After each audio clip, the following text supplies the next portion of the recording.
ইসিকে কর্তৃত্ব দিয়ে 18 প্রস্তাবনা চূড়ান্ত সংস্কার কমিশনে প্রধানমন্ত্রী পদে দুবারের বেশি নির্বাচন নয়। যুক্তরাষ্ট্র ব্রিটেনের $300 মিলিয়ন পাচারের অভিযোগে হাসিনা ও জয়ের বিরুদ্ধে দুদকের অনুসন্ধান শুরু। বঙ্গোপসাগরে বড় বড় শক্তির নজর দ্বন্দ্ব সংঘাতের কেন্দ্র না হতে দিতে সচেষ্ট সরকার বললেন পররাষ্ট্র উপদেষ্টা। পদোন্নতি ইস্যুতে প্রশাসনে অসন্তোষ, প্রশাসন ক্যাডার থেকে শতভাগ পদোন্নতি দাবি, পরীক্ষায় অনীহা।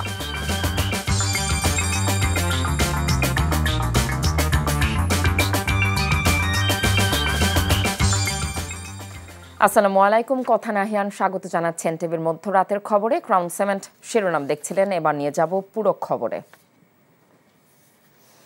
জাতীয় সংসদ নির্বাচনে কমিশনকে একক এবং ব্যাপক কর্তৃত্ব দিতে 18টি প্রস্তাবনা চূড়ান্ত করেছে নির্বাচন ব্যবস্থা সংস্কার কমিশন। সুপারিশ বাস্তবায়িত হলে নতুন আইন করে আলাদা নির্বাচন সার্ভিস সৃষ্টি, সরকারের সিদ্ধান্ত বাতিলের ক্ষমতা, শাস্তি ও প্রার্থিতার বিষয়ে সিদ্ধান্তে পূর্ণাঙ্গ ক্ষমতা পেতে পারে নির্বাচন কমিশন। একই সঙ্গে প্রধানমন্ত্রী পদে দুবারের বেশি নির্বাচনে অযোগ্য ঘোষণায় সংবিধান সংশোধনের প্রস্তাব দেওয়া হয়েছে। আরিজ আহমেদকে সাথে নিয়ে রিপোর্ট করছেন নিয়ামুল আজিজ সাদেক। প্রায় 3 মাস রাজনৈতিক দল অংশীজনের কাছ থেকে 24,982টি মতামত ও প্রস্তাবনার ভিত্তিতে সংস্কার প্রস্তাব চূড়ান্ত করেছে নির্বাচন ব্যবস্থা সংস্কার কমিশন। পুরো প্রস্তাবনা জুড়ে নির্বাচন কমিশনকে শক্তিশালী করতে সংবিধান সংশোধন আইন প্রণয়নের কথা জানাবে তারা। এটা অনেক কিছুর উপর নির্ভর করে। প্রথমত এটা বাদ দেওয়া হবে কিনা আমরা নিশ্চিত নই, কারণ এটা সংবিধান সংশোধন কমিটির পক্ষ থেকে এটার প্রস্তাব আসতে হবে, তারপরে এটা এই যে সরকার গ্রহণ করতে হবে, রাজনৈতিক দলগুলো একমত হইতে হবে। আমরা একটা নীতিমালার সুপারিশ করব অতীতের যে এই দুঃখজনক ঘটনা, কলঙ্কজনক ঘটনা আমি বলবো, এগুলো যেন পুনরাবৃত্তি না হয়। সংবিধান সংশোধন করে কমিশনে নিয়োগে রাষ্ট্রপতির সঙ্গে প্রধানমন্ত্রীর পরামর্শের বিধান বাদ দেয়া, স্পিকারের নেতৃত্বে বিশেষ কমিটি করে কমিশনের ব্যয় নির্বাহ, তফসিলি নির্বাচনে আদালতের অযাচিত হস্তক্ষেপ বন্ধের সুপারিশ করা, সংসদের উচ্চকক্ষ ও নিম্নকক্ষ করা, যাদের গোপন ভোটে রাষ্ট্রপতি নির্বাচিত হবেন, 2টি কক্ষে 2 ধরনের ভোটিং সিস্টেম করার সুপারিশ করা হয়েছে। একটা অন্যতম লক্ষ্য হল দ্বিকক্ষ বিশিষ্ট সংসদের ভারসাম্য সৃষ্টি করা, কিন্তু এটা নির্ভর করবে অনেক কিছুর উপর। এবার তো হবে না, পরের বারে এটা, কারণ এটা সংবিধান সংশোধন লাগবে। আরও নির্ভর করে কি ধরনের রাষ্ট্রপতি হয়। রাষ্ট্রপতি যদি স্বাধীনচেতা হন, উনি যদি নিরপেক্ষ নির্দলীয় হন, তাহলে এটা সুফল বয়ে আনবে। সুপারিশমালায় আন্তর্জাতিক ট্রাইব্যুনালে দণ্ডিতদের নির্বাচনে অযোগ্য করা, ঋণ ও বিল খেলাপিদের অডিটের মাধ্যমে যাচাই ও দ্রুত নিষ্পত্তির ব্যবস্থা, জাতীয় পরিচয়পত্রের পূর্ণ নিয়ন্ত্রণ কমিশনে রাখা, না ভোট বেশি হলে ওই আসনে পুনর্নির্বাচন এবং 100টি আসনে ঘূর্ণায়মন পদ্ধতিতে সরাসরি সংরক্ষিত নারী আসনে নির্বাচন। স্থানীয় সরকার বিশেষজ্ঞ ডক্টর তোফায়েল আহমেদ বলেন, তত্ত্বাবধায়ক সরকার আমলে স্থানীয় নির্বাচনের ব্যাপারেও সুপারিশ করবেন তারা। তত্ত্বাবধায়ক সরকার অধীনে নির্বাচন হলে সেই নির্বাচনগুলো তো ভালো হবে, এটাই আমরা আশা করব। সুতরাং নির্বাচন ব্যবস্থার যে প্রবলেমটা আমাদের দেশে বিরাজ করছিল গত 3টা নির্বাচনে, 3টে জাতীয় নির্বাচনে এবং সাথে সাথে স্থানীয় নির্বাচনগুলোতে, সেই ব্যবস্থা অবশ্যই পরিবর্তিত হবে বলে আমরা আশা করি। প্রস্তাবিত সুপারিশমালায় গণমাধ্যমগুলোকে নির্বাচনে অবাধে কাজ করার স্বাধীনতা, বিদেশি পর্যবেক্ষক নিয়োগ এবং নির্বাচনে প্রার্থীদের সংশ্লিষ্ট দলের 3 বছর সদস্য হিসেবে থাকার বিধান যুক্ত করা হচ্ছে। Niamul Aziz Sadek, NTV news, Dhaka. দেশকে যেন কেউ বিভক্ত করতে না পারে সেজন্য সবাইকে সতর্ক থাকার আহ্বান জানিয়েছেন বিএনপি মহাসচিব মির্জা ফখরুল ইসলাম আলমগীর। রোববার পঞ্চগড়ের বোদায় জনসভায় তিনি এই আহ্বান জানিয়ে বলেন, বিএনপি সংস্কার চায় বলেই অনেক আগে 31 দফার রাষ্ট্র সংস্কারের প্রস্তাব দিয়েছে। পঞ্চগড়ের সাজ্জাদুর রহমান সাজ্জাদকে সাথে নিয়ে আরও জানাচ্ছেন হাসান মাহমুদ। পঞ্চগড়ের বোদা উপজেলার সাকুয়া কলেজ মাঠ অভিমুখী বিএনপি নেতাকর্মীদের স্রোত। জনসভায় যোগ দিতে চতুর্মুখী মানুষ। ভয় ও বাধাহীন মুক্ত পরিবেশে দীর্ঘ 6 বছর পর সাম্য, সম্প্রীতি, মানবাধিকার আর সবার আগে বাংলাদেশ শিরোনামের এই জনসভায় বিএনপি মহাসচিব মির্জা ফখরুল ইসলাম আলমগীর গেল 15 বছর ফ্যাসিস্ট বিরোধী সংগ্রামে নেতাকর্মীদের ত্যাগের প্রতি শ্রদ্ধা জানান। বলেন, যারা সম্পদ কেড়ে নেয় তারা নেতা হতে পারে না। আমরা বলেছি যে সংস্কারটা আমরা চাই। 2016 সালে আমাদের নেত্রী ভিশন বাংলাদেশ 2030 দিয়েছিলেন। আমাদের নেতা তারেক রহমান সাহেব, তিনি 2 বছর আগে 31 দফা দিয়েছেন। সেই 31 দফাটা কি? সংস্কার। লোকে বলে এই সংস্কার কি জিনিস? সাধারণ মানুষ সংস্কার অত বুঝে না, তাই কে বুঝে? মূল কথা আমি যেন ভোটটা দিতে পারি, আমার দেশে যেন শান্তি থাকে। ভারতে বসে শেখ হাসিনা ষড়যন্ত্র করে দেশকে বিপদে ফেলতে চায় উল্লেখ করে মির্জা ফখরুল বলেন, বিভেদ ভুলে ঐক্যবদ্ধ হয়ে সবাইকে তা রুখে দিতে হবে। 71 সালে আমরা ভুলতে পারি না। 71 সালে আমাদের একটা স্বাধীন দেশের জন্ম হয়েছে। আমি আমার নিজেকে চিনতে পেরেছি 71 সালে। আমাদের উপরে যেন কেউ কোনোদিন অন্যায় ভাবে আমাদের দেশের ভেতরে হাত না দেয়, তার ব্যবস্থা আমাদেরকে করতে হবে। এখন যেন দেশটিকে বিভক্ত করতে না পারে। আমরা সবাই এক, এবং আমাদের মাথায় যেন কেউ কাঁঠাল ভাঙতে না পারে, তার জন্য আমরা সদা সতর্ক থাকি। পঞ্চগড় অঞ্চলে বিএনপি নেতাকর্মীদের ঐক্য অটুট রাখার প্রত্যয় জানান স্থানীয় নেতারাও। Hasan Mahmud, NTV news, Dhaka. সাবেক প্রধানমন্ত্রী শেখ হাসিনা ও তার পরিবারের সদস্যদের $300 মিলিয়ন পাচারের অভিযোগের অনুসন্ধান শুরু হয়েছে বলে জানিয়েছেন দুর্নীতি দমন কমিশনের চেয়ারম্যান আব্দুল মোমেন। জুলাই অভ্যুত্থানের জন আকাঙ্ক্ষা বাস্তবায়নে দুদক কাজ করে যাবে বলেও জানিয়েছেন তিনি। রোববার দুদক কার্যালয়ে এসব বলেন দুদক চেয়ারম্যান। আরাফাত ইসলামের রিপোর্ট। গত 11 ডিসেম্বর দুদকের চেয়ারম্যান হিসেবে দায়িত্ব নেওয়ার পর রোববার প্রথম গণমাধ্যম কর্মীদের সঙ্গে মতবিনিময় করলেন কমিশনের চেয়ারম্যান ও কমিশনাররা। এ সময় দুর্নীতির ব্যাপকতা উল্লেখ করে দুদক চেয়ারম্যান বলেন, দেশে এই প্রথম গণ অভ্যুত্থানের পর গণরোষের মুখে কোনো প্রধানমন্ত্রী পালিয়ে গেছেন। পৃথিবীর ইতিহাসে এমন ঘটনা কখনো ঘটেনি যে একই সঙ্গে প্রধানমন্ত্রী এবং বাইতুল মোকাররমের ইমাম পালিয়ে যাবেন। সাবেক প্রধানমন্ত্রী ও তার পরিবারের সদস্যদের $300 মিলিয়ন পাচারের অভিযোগ অনুসন্ধান শুরু হয়েছে বলে জানান তিনি। এটা যেহেতু অনুসন্ধান পর্যায়ে আছে, অনেক ঘটনাই সত্য। আমরা সুনির্দিষ্টভাবে আমাদের হাতে আরো তথ্য উপাত্ত আসলে পরে আমরা সামনে সরাসরি কথা বলবো। কোনো লুকোচুরি করা হবে না জানিয়ে সময় মতো সবকিছুই সাংবাদিকদের সামনে তুলে ধরা হবে বলেও উল্লেখ করেন তিনি। সবশেষে দুদক চেয়ারম্যান নিজের সম্পদের তথ্য তুলে ধরেন গণমাধ্যম কর্মীদের সামনে। আমি আনুষ্ঠানিকভাবে প্রথমত আমার নিজেরটাই আমাদের দুর্নীতি দমন সংস্কার কমিশন, যে সেই কমিশনের হাতে আমি হস্তান্তর করেছি। আরাফাত ইসলাম, এনটিভি নিউজ, ঢাকা। ভাতা বাড়ানোর দাবিতে রাজধানীর শাহবাগ মোড়ে অবরোধ করা ট্রেনি চিকিৎসকরা অবরোধ প্রত্যাহার করে শাহবাগ ছেড়েছেন। তবে দাবি পূরণ না হলে কর্মবিরতি চলবে বলে জানিয়েছেন তারা। রোববার বিকেলে জাতীয় নাগরিক কমিটির মুখ্য সংগঠক ও জুলাই শহীদ স্মৃতি ফাউন্ডেশনের সম্পাদক সার্জিস আলম শাহবাগে গিয়ে ডাক্তারদের সঙ্গে সত্যি অন্যায় হচ্ছে বলে সংহতি প্রকাশ করে আগামী বৃহস্পতিবার পর্যন্ত সরকারকে সময় দিয়ে আন্দোলন স্থগিত করার অনুরোধ করেন। ওই সময়ের মধ্যে দাবি মানা না হলে জাতীয় নাগরিক কমিটি আন্দোলনে অংশ নেবে বলেও জানিয়েছেন তিনি। পরে আন্দোলনকারী ট্রেনি চিকিৎসকরা কর্মবিরতি অব্যাহত রেখে শাহবাগ থেকে সরে যান।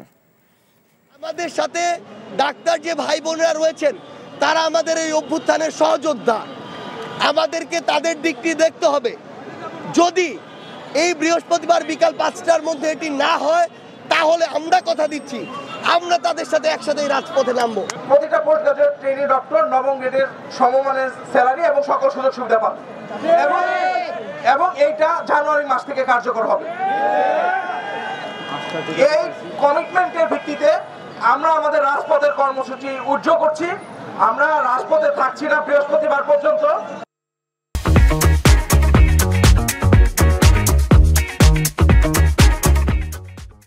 বঙ্গোপসাগর যাতে দ্বন্দ্ব সংঘাতের কেন্দ্রে পরিণত না হয় সেই লক্ষ্যে সরকার কাজ করে যাচ্ছে বলে জানিয়েছেন পররাষ্ট্র উপদেষ্টা মোহাম্মদ তৌহিদ হোসেন। রোববার সকালে রাজধানীর BIISS অডিটোরিয়ামে বঙ্গোপসাগরের সঙ্গে পুনর্সংযোগ স্থাপন অভিন্ন স্বার্থের খোঁজ শীর্ষক সেমিনারে তিনি এই মন্তব্য করেন। আন্তর্জাতিকভাবে এই এলাকার ওপর বড় বড় শক্তির নজর পড়েছে বলেও জানিয়েছেন তিনি। অন্যদিকে পররাষ্ট্র মন্ত্রণালয়ে সাংবাদিকদের তিনি বলেন, সীমান্তে দুর্নীতির কারণে রোহিঙ্গা অনুপ্রবেশ আটকানো কঠিন। এখনই অনুপ্রবেশের লাগাম টেনে না ধরলে পরিস্থিতি আরও খারাপ হবার আশঙ্কা রয়েছে। বঙ্গোপসাগর অঞ্চল অর্থনীতি ও ভূ-কৌশলগত কারণে ফোকাল পয়েন্টে পরিণত হয়েছে, যার ফলে আঞ্চলিক এবং আন্তর্জাতিকভাবে এই এলাকায় বড় বড় শক্তির নজর পড়েছে। এটা দ্বন্দ্ব সংঘাতের কেন্দ্র না হয়ে যেন সহযোগিতার কেন্দ্রে পরিণত হয়, আমরা সে চেষ্টা করছি।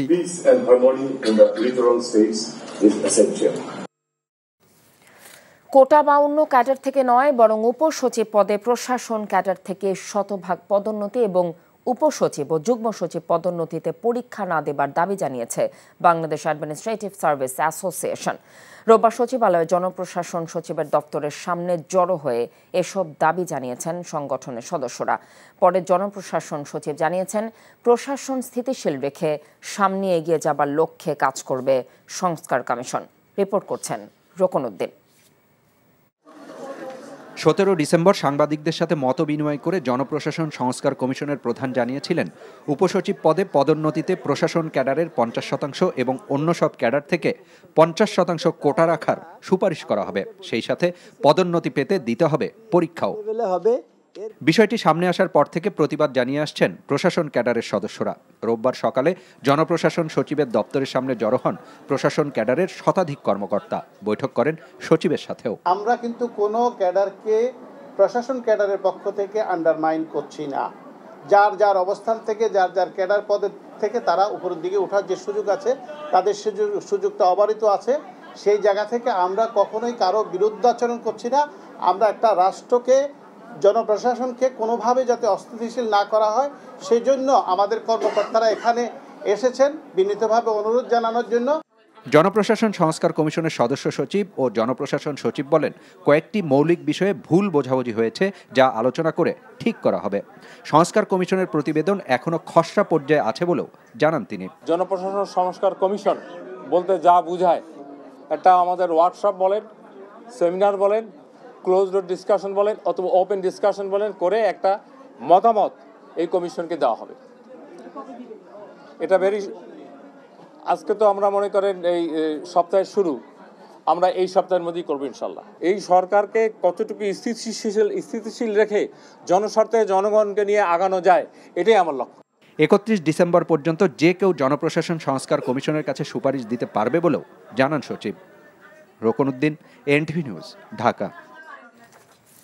সম্প্রতি কয়েকজন শিক্ষার্থীকে গুপ্ত হত্যা করা হয়েছে দাবি করে তদন্ত কমিটি গঠন করে 7 দিনের মধ্যে প্রয়োজনীয় ব্যবস্থা না নিলে আবারও ঢাকা অবরোধের ডাক দেওয়া হবে বলে জানানো হয়েছে বৈষম্য বিরোধী ছাত্র আন্দোলনের বেসরকারি বিশ্ববিদ্যালয়গুলোর পক্ষ থেকে।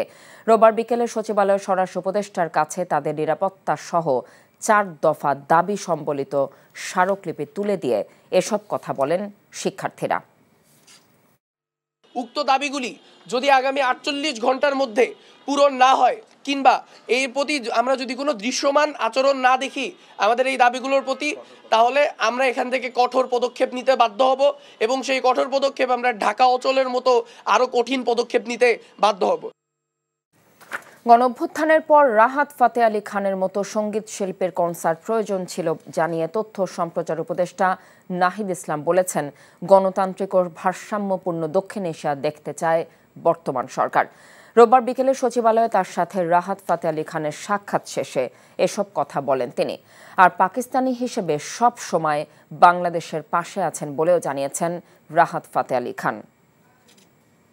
আমাদের অভ্যুত্থানের পরে এরকম একটি আয়োজনের আসলে প্রয়োজন ছিল, সেজন্য আমাদের জায়গা থেকে আমরা ওনাকে অনেক ধন্যবাদ জানিয়েছি। দক্ষিণ এশিয়া নিয়ে আমাদের দৃষ্টিভঙ্গি রয়েছে, আমরা এটা গণতান্ত্রিক দক্ষিণ এশিয়া দেখতে চাই, এক ভারসাম্যপূর্ণ দক্ষিণ এশিয়া দেখতে চাই। আমাদের প্রধান উপদেষ্টা সাম্প্রতিক সময়ে পাকিস্তানের প্রধানমন্ত্রীর সাথে দেখা করেছেন এবং বলেছেন ৭১ প্রশ্নটিকে সমাধান করে, রাজনৈতিকভাবে সমাধান করে দুই দেশের সম্পর্ক উন্নয়নে মনোযোগী হবে Bangladesh. I very much feel that I'm singing in my home ground, and I'm always, we are as a Pakistani, we are always stand with the Bangladeshi.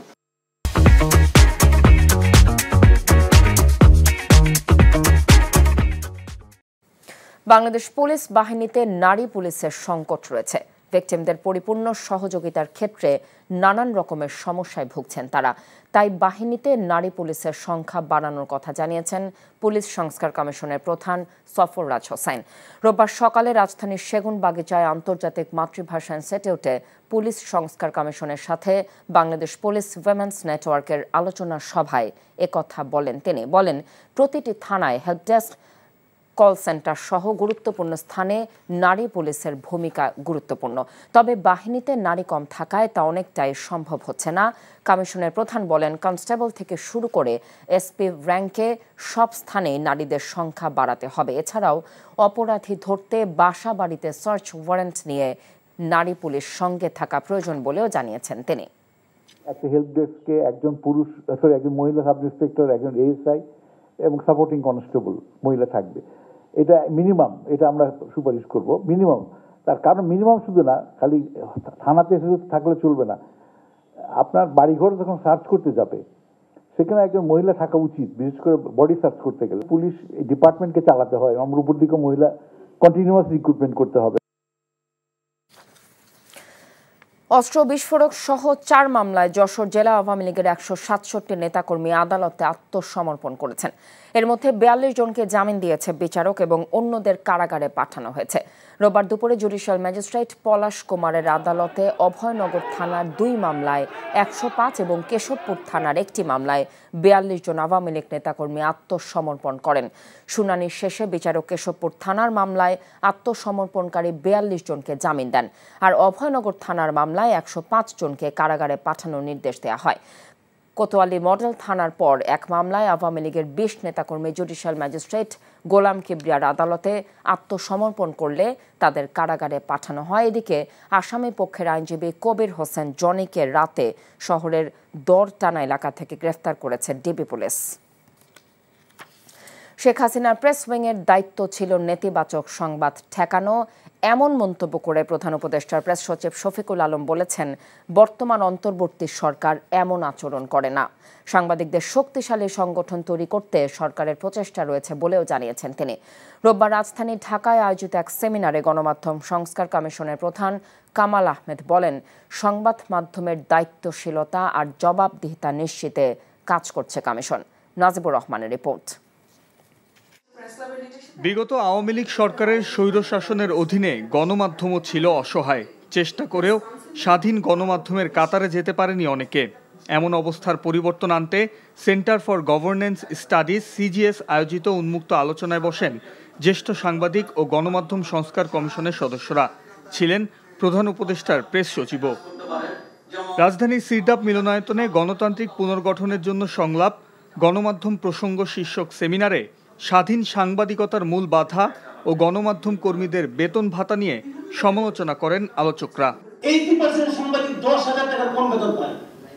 চিন্তা করতে পারেন, এমন অনেক সাংবাদিক আছে একটা জেলা পর্যায়ে কাজ করে, তার শুধু বেতন পাই না।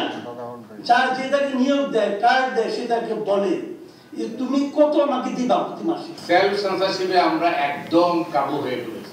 এখান থেকে আমরা বের হতে পারছি না, এবং বের হতে না পারলে আজকের দিনে এটা কঠিন হবে আমাদের এই যাত্রা। সাংবাদিকদের শক্তিশালী সংগঠন তৈরি করতে সরকারের প্রচেষ্টার কথা জানিয়ে প্রধান উপদেষ্টার প্রেস সচিব শফিকুল আলম বলেন, গণমাধ্যমে শৃঙ্খলা আনতে প্রয়োজন সাংবাদিকদের ন্যূনতম বেতন কাঠামো এবং সংবাদ মাধ্যমের অবাধ স্বাধীনতা। প্রত্যেকটা সাংবাদিক এটা নিয়ে জোর দেওয়া উচিত যে যে আসবে সংবাদ করতে এত টাকার নিচে বেতন দিতে পারবে না, সরি, তাহলে পত্রিকা চালাবেন না, ওয়েবসাইট চালাবেন না, ঘরে বসে থাকে। আমরা নতুন ইউনিয়ন চাই, নতুন দেশ, নতুন বাংলাদেশে নতুন ইউনিয়ন, যারা সাংবাদিকের প্রত্যেকটা রাইটের জন্য তারা আওয়াজ তুলবে। সেমিনারে গণমাধ্যম সংস্কার কমিশনের প্রধান কামাল আহমেদ বলেন, স্বাধীন সংবাদ পরিবেশনের আইনি বাধা সংশোধন সহ সংবাদ মাধ্যমগুলোকে প্রভাবমুক্ত রাখতে হবে। আমাদের নিজেদের সেলফ রিফ্লেকশন দরকার। আমাদের গত 15 বছরের কন্টেন্ট অ্যানালিসিস করতে হবে, সেটা করা দরকার।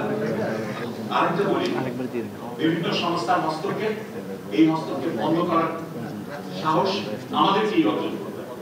গণমাধ্যম কিভাবে সংস্কার করা হবে তা জানতে বিশিষ্টজন ও সাধারণ মানুষের মতামত নিতে আগামী 1 থেকে 7 জানুয়ারি মাঠ পর্যায়ে জরিপ চালাবে গণমাধ্যম সংস্কার কমিশন।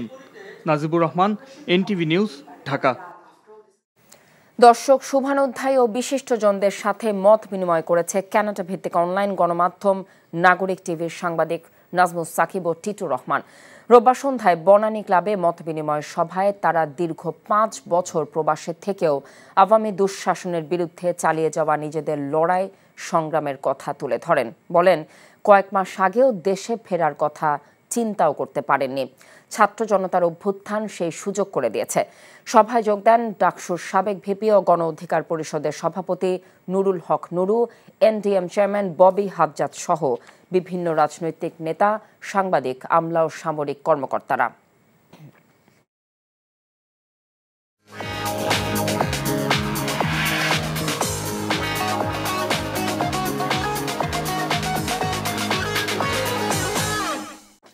এবারে নগদ নিবেদিত অর্থনীতির খবর। দ্বিতীয়বারের মতো চট্টগ্রাম বন্দরের নিউ মোরিং কন্টেইনার টার্মিনালের ২ নম্বর জেটিতে ভিড়েছে পাকিস্তান থেকে আসা জাহাজ এমভি ওয়ান জিয়ান ফা ঝং। বন্দর কর্তৃপক্ষ জানিয়েছে জাহাজটিতে প্রথমবারের তুলনায় এবার কম সময়ে দ্বিগুণ কন্টেইনার এসেছে, এতে ব্যবসায়ীদের খরচ সাশ্রয় হয়েছে। এবার জাহাজটিতে করে সংযুক্ত আরব আমিরাত এবং পাকিস্তান থেকে ৮১১ কন্টেইনার পণ্য আনা হয়েছে। সংযুক্ত আরব আমিরাত থেকে ১১৩টি কন্টেইনার নিয়ে জাহাজটি পাকিস্তানের করাচি যায়, সেখান থেকে তোলা হয় আরও ৬৯৮টি কন্টেইনার। সবচেয়ে বেশি এসেছে পরিশোধিত চিনি, এছাড়া গ্লাস ও সিমেন্ট তৈরির কাঁচামাল, কাপড়, আলু এবং আখের গুড় আনা হয়েছে। বর্ণাঢ্য অভিষেক অনুষ্ঠানের মাধ্যমে কাতারস্থ জালালাবাদ অ্যাসোসিয়েশনের নবনির্বাচিত কর্মকর্তাদের অভিনন্দন ও ফুলেল শুভেচ্ছা জানিয়েছেন কাতার প্রবাসীরা।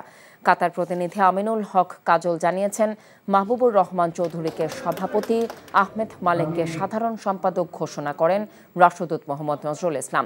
বিশেষ অতিথি ছিলেন বাহরাইন জালালাবাদ অ্যাসোসিয়েশনের সভাপতি এবং সাধারণ সম্পাদক, কাতার সরকারের বিভিন্ন মন্ত্রণালয়ের কর্মকর্তাবৃন্দ, দূতাবাসের ঊর্ধ্বতন কর্মকর্তাবৃন্দ এবং বাংলাদেশ কমিউনিটির বিশিষ্টজনেরা। ঢাকা থেকে কেন্দ্রীয় জালালাবাদ অ্যাসোসিয়েশনের পক্ষে কাতারের নতুন কমিটিতে ভিডিও বার্তায় অভিনন্দন জানিয়েছেন কেন্দ্রীয় সভাপতি ও সাধারণ সম্পাদক।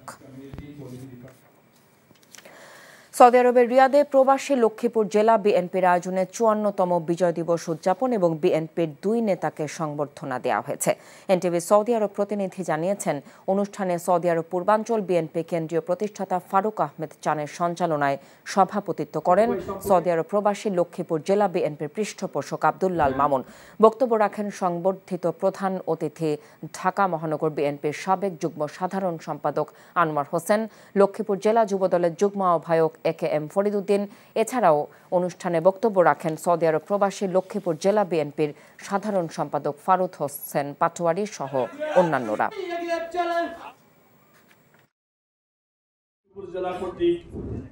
আমার প্রিয় শ্রদ্ধ বড় ভাই আনোয়ার অনুষ্ঠান আয়োজন করেছে। সংবিধান ও রাষ্ট্র ব্যবস্থার গণতান্ত্রিক সংস্কার এবং অর্থনৈতিক মুক্তির লক্ষ্যে রাষ্ট্র মেরামত ৩১ দফা সম্পর্কে জনগণকে আরও ভালোভাবে অবহিত করতে হবে। মহান বিজয় দিবস উপলক্ষে ইউএই বিএনপির আয়োজনে দুবাই আলোচনা সভা এবং সাংস্কৃতিক অনুষ্ঠানে বক্তারা এসব কথা বলেন। এনটিভি আমিরাত প্রতিনিধি মামুনুর রশিদ জানিয়েছেন, ইউএই বিএনপির আহ্বায়ক জাকির হোসেনের সভাপতিত্বে আহ্বায়ক কমিটির সদস্য প্রকৌশলী মহি আলম এবং প্রকৌশলী জাহাঙ্গীর আলম রূপর যৌথ সঞ্চালনায় বক্তব্য রাখেন আহ্বায়ক সদস্য প্রকৌশলী আব্দুস সালাম খান, মোস্তফা মাহমুদ সহ অন্যান্যরা।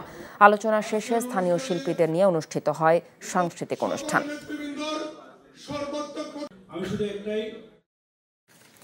৫৪তম মহান বিজয় দিবস উপলক্ষে সৌদি আরব পশ্চিমাঞ্চল বিএনপি উদ্যোগে আলোচনা সভা এবং সাংস্কৃতিক অনুষ্ঠান উদযাপিত হয়েছে। জেদ্দা থেকে মাসুদ সেলিম জানিয়েছেন, জেদ্দাস্থ একটি রিসোর্সের কনভেনশন হলে এই অনুষ্ঠানের আয়োজন করা হয়। সৌদি আরব পশ্চিমাঞ্চল বিএনপির সিনিয়র যুগ্ম আহ্বায়ক আব্দুল মান্নানের সভাপতিত্বে অনুষ্ঠানে প্রধান বক্তা হিসেবে উপস্থিত ছিলেন সংগঠনের সদস্য সচিব মীর মনিরুজ্জামান তপন। প্রকৌশলী নুরুল আমিন ও টিপু সুলতানের যৌথ সঞ্চালনায় বিশেষ অতিথি হিসেবে উপস্থিত ছিলেন জেদ্দা মহানগর বিএনপির সভাপতি কেফায়েতুল্লাহ চৌধুরী সহ আরও অনেকেই। ইসিকে কর্তৃত্ব দিয়ে 18 প্রস্তাবনা চূড়ান্ত, সংস্কার কমিশনের প্রধানমন্ত্রী পদে দুবারের বেশি নির্বাচন নয়। যুক্তরাষ্ট্র ব্রিটেনের $300 মিলিয়ন পাচারের অভিযোগে হাসিনা ও জয়ের বিরুদ্ধে দুদকের অনুসন্ধান শুরু। বঙ্গোপসাগরে বড় বড় শক্তির নজর, দ্বন্দ্ব সংঘাতের কেন্দ্র না হতে দিতে সচেষ্ট সরকার বললেন পররাষ্ট্র উপদেষ্টা। পদোন্নতি ইস্যুতে প্রশাসনে অসন্তোষ, প্রশাসন ক্যাডার থেকে শতভাগ পদোন্নতি দাবি, পরীক্ষায় অনীহা। এই ছিল এনটিভির মধ্যরাতের খবরে। এই খবরের ভিডিও সহ আপডেট জানতে ভিজিট করুন এনটিভি অনলাইন www.ntvbd.com।